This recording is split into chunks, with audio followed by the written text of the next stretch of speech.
하나님 말씀 봅니다. 사도행전 6장 2절의 말씀입니다. 열두 사도가 모든 제자를 불러 이르되 우리가 하나님의 말씀을 제쳐놓고 접대를 일삼는 것이 마땅치 아니하니. 형제들아, 너희 가운데 성령과 지혜가 충만하여 칭찬받는 사람 일곱을 택하라. 우리는 그들에게 맡기고 우리는 오로지 기도하는 일과 말씀 사역에 힘쓰리라 하니라.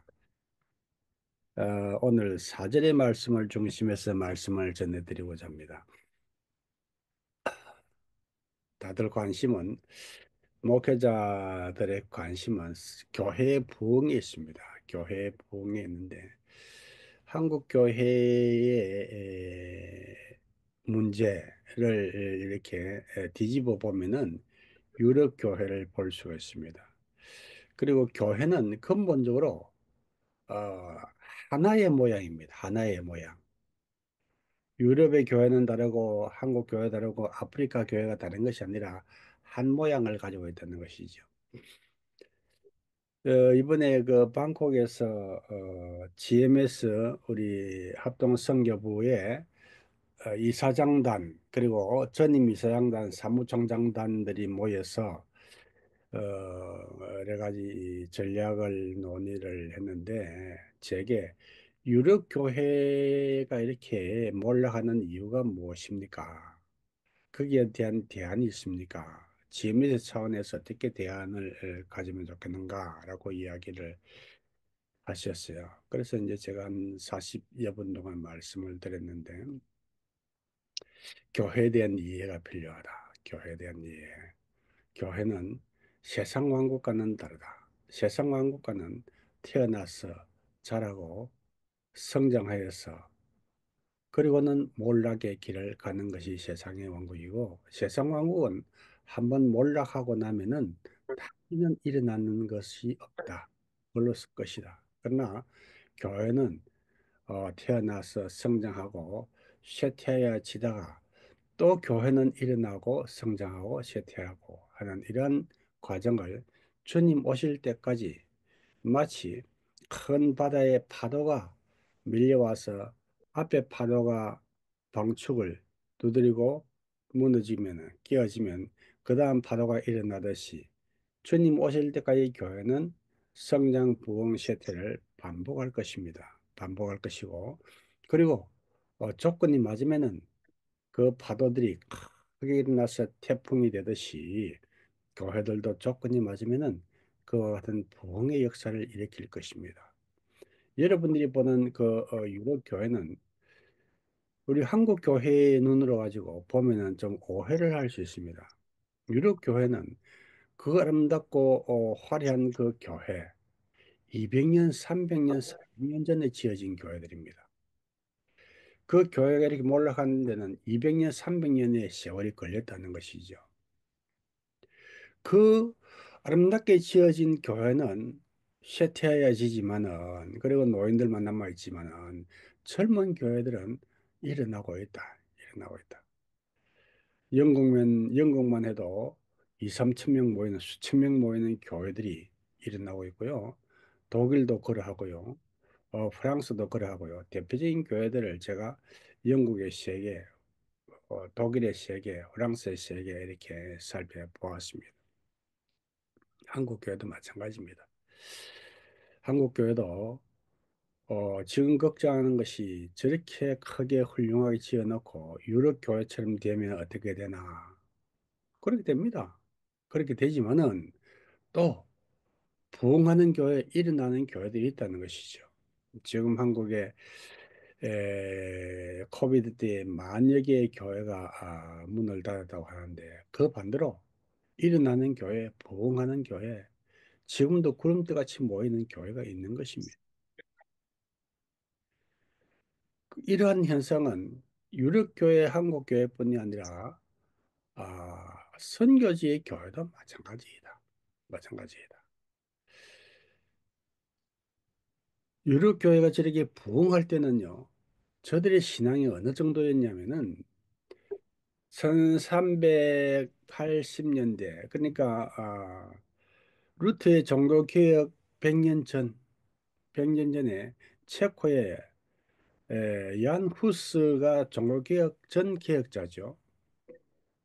그들은 교황의 그 권위에 교회가 변색되어지는 것을 참지 못하고 분연히 일어나서 그들의 생명을 초회같이 복음과 진리를 위하여 버린 사람들입니다. 그 당시나 지금이나 가톨릭에는 이런 게 있습니다. 성찬을 행할 때에 떡은 교인들에게 나눠주는데 뭐죠? 포도즙은 안 나눠준다는 거예요. 이 거룩한 것을 마시다가 흘리면 어떻게 하며 뭐 기타 등등 여러 가지 이야기 구실을 대면서 안 나눠주는데 여기는 격건적인 그러한 상징성이 있는 것입니다. 그 신부들만 그것을 마시는 거죠. 루트 이후에 얀 후세 후예들이 이 가톨릭을 교황의 교권을 반대하고 복음의 진리를 지키기 위해서 생명을 내걸고 싸웠는데 그들이 이 전쟁할 때 나아가는 그 깃발의 상징은 성배입니다. 성배를 그려가지고 가톨릭과 대항하여 싸웠는데 그들이 이 싸웠는데 졌습니다. 교황의 군사, 제국의 군사들에 의해서 졌습니다. 비참하게 졌습니다. 그리고 사람들이 흩어졌는데 흩어진 사람들의 일부가 그 독일에 있는 진센돌프 백작의 휘하에 들어가서 숨어서 살면서 신앙생활을 하면서 진센돌프 백작의 저들 모라비안들의 그 영향을 받아서 모라비안 선교 운동이 일어난 것이지요. 그 당시에 아프리카에 선교사를 보냈습니다. 60명 교인이 한 명의 선교사를 보냈습니다.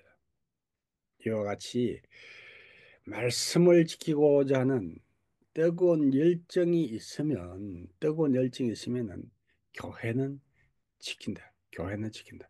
말씀을 지키는 자가 교회를 지키고 교회를 지킨 자가 아, 복음의 열정을 가지고 세계를 복음화하는 것입니다.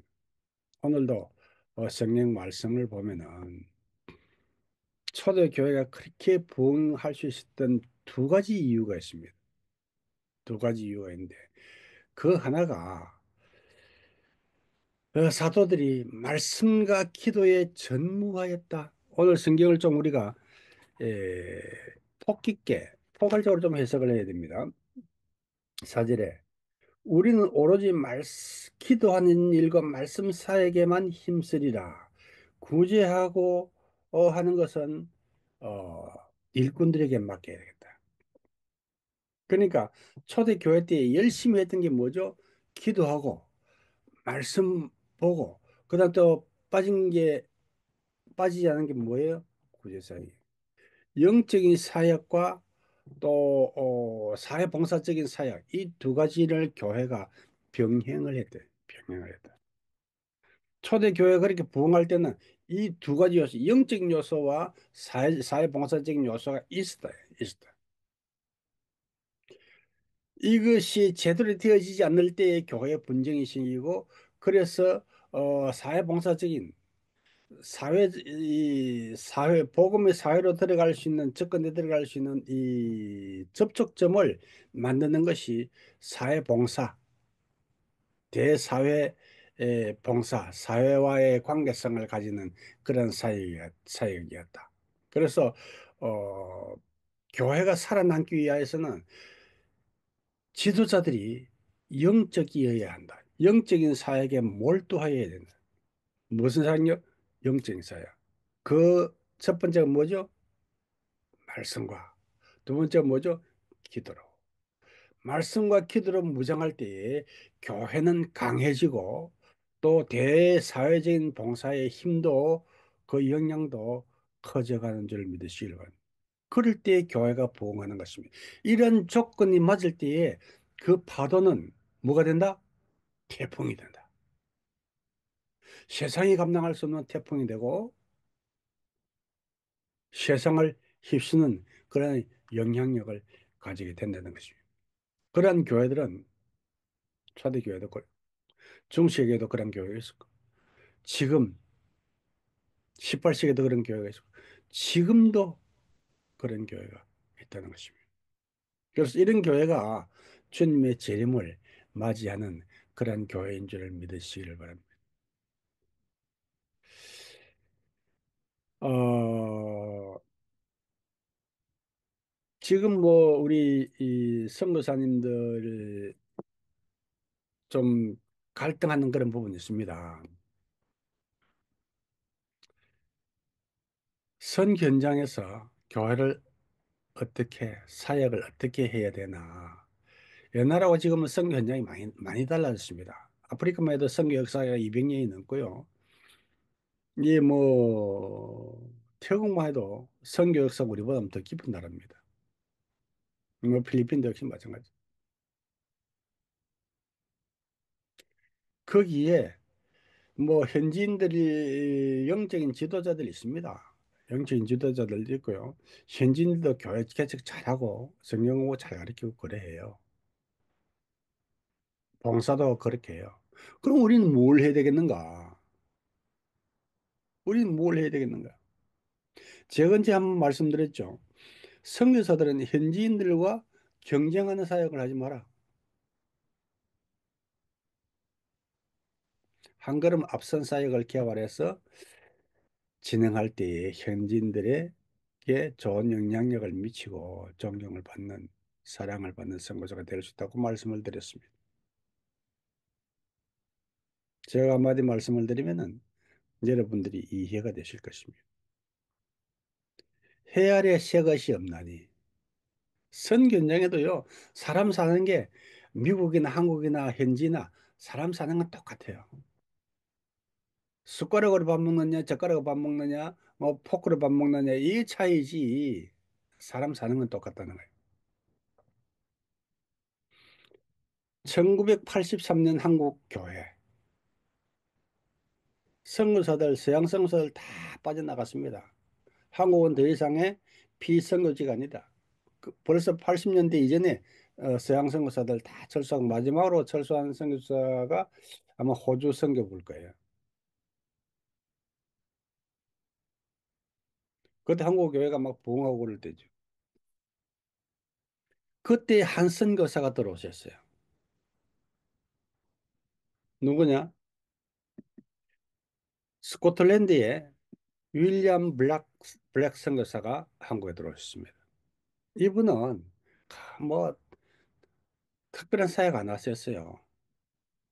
그냥 목회자 초기 보자로 목회자 10명씩, 12명씩 이렇게 목회자 그룹을 부산 경남 다른 지역은 어떻게 활동하셨는지 모르겠는데 부산 경남 지역에 매일 목회자 그룹을 만들어서 이렇게 성경 공부 강해 설교 세미나를 하셨어요. 제가 그분 밑에서 2년여 공부를 했습니다. 이 선교사님, 윌리엄 블랙 선교사님이 한국 교회를 변화시키는 중요한 역할을 하셨어요. 그 전까지만 해도 성도들이 목회자 의존적이었어요. 그냥 주일날 목회자가 설교하는 것, 그 당시 제목 설교죠. 제목 설교. 목회자 설교하는 것, 그만으로 은혜 받고, 또 이제 뭐 철야기도 하고, 뭐 산기도 하고, 그때까지만 해도 기도를 많이 했습니다. 그 이후에 대한민국의 거의 목회자들의 설교가 변했습니다. 강해 설교 세미나가 곳곳이 일어나고 목회자들의 설교가 강해 설교로 거의 다 강해 설교로 바뀌어요. 그리고 그전에는 성도들이 목회자 의존적이었는데 그 이후로는 성도들이 말씀 의존적, 말씀에 붙들린 큐티하며 매일 말씀을 묵상하며 말씀에 붙들린 삶을 살아요. 그러면서 제자 훈련이 일어나고 그러면서 평신도 운동이 일어나고 교회가 폭발적으로 부흥 발전하게 됐습니다.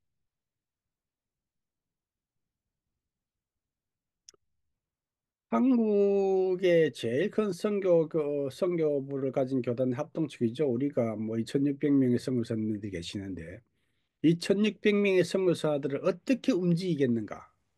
깃발 들고 사무총장 흔들 때 좌로 흔들면 좌로 움직이고 우로 흔들면 우로 움직여야 되는데 어떻게 움직이겠는가?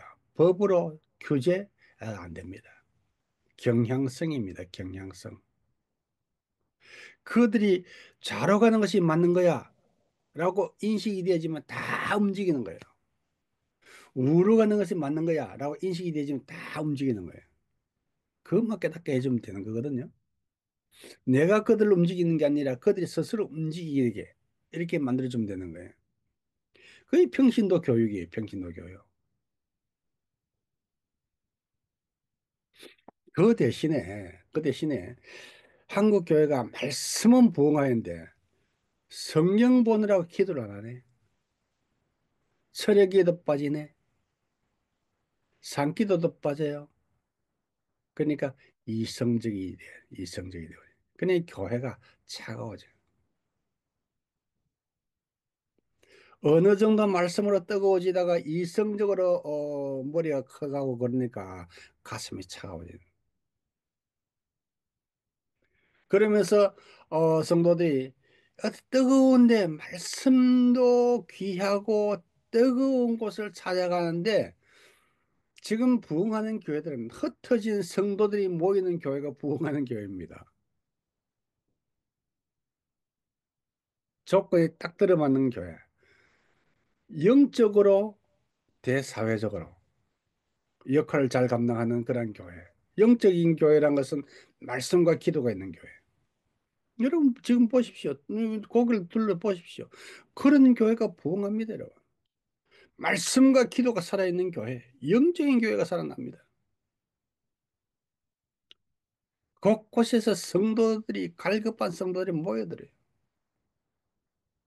그리고는 그들의 역량을 선교지로 또 사회로 이렇게 역량을 펼쳐 나가는 것입니다.